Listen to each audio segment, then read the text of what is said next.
The government stamps their mark on a new era, but why the Prime Minister's not fazed by recent protests. Tooth Fairy fined for helping desperate locals, and when gas demand could outstrip supply. Atamarie, I'm Sherry Kinnear, and these are the latest New Zealand Herald headlines. A rejig of the Reserve Bank's responsibilities is expected to be on the agenda for Parliament today. The new government says the first legislation to go through the House is to refocus the bank solely on bringing inflation back within target. The previous government enforced a dual mandate on the bank to maintain the New Zealand dollar and effectively reduce unemployment. Meanwhile, the Prime Minister says he's not surprised by protests or leaks against the government and is just focused on getting things done. There's been 2 leaks of confidential information in 5 days, the latest on Friday, and last week protests around the country showed opposition to new Māori policy.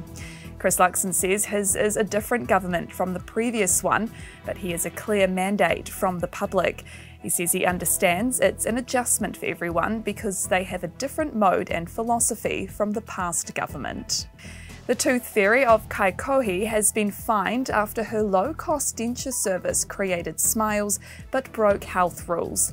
Claire Wehongi Matene was sentenced and fined $7,000 for making and repairing dentures for people who couldn't afford the work in the approved system. Kaikohe District Court was told she earned around $180,000 over 3 years for the services, with the prosecution arguing she placed people's health and well-being at risk. Wehongi Matene told the Herald she feels exhausted by the process. You know, when it first happened, I felt devastated and I cried, but then, you know, the people came and they lifted me up and they carried me, and so I'm just out of it. I feel, you know, I might be broke on paper, but I feel like I'm a really wealthy wahine. A voice for the retail industry says the return of 90-day trials will make it easier for businesses to meet their staffing needs. The new government has confirmed it will repeal legislation which restricts 90-day trials to only small businesses by Christmas. It means all businesses will be able to fire staff without giving a reason, free from the threat of legal action within the trial period. Retail New Zealand Chief Executive Carolyn Young says this will give its members more flexibility. With the current economic environment, businesses have to continue to be agile and be able to move and change and respond to the environment that they're in so that they can continue to trade. And gas demand could outstrip supply by 2025, causing an energy shortfall. The gas industry company's latest research shows renewable supply options are on the horizon, but will still take time and investment to develop. Energy Resources Aotearoa says the predictions are sad but not unsurprising. They say the previous government's policies for the sector have damaged investment.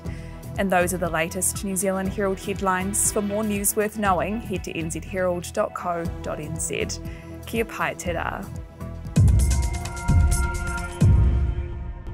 Thanks for checking out our YouTube channel. To stay up to date with all the latest news from the New Zealand Herald, click the subscribe button below or check out one of the videos here, and head over to nzherald.co.nz for more details on these stories and more.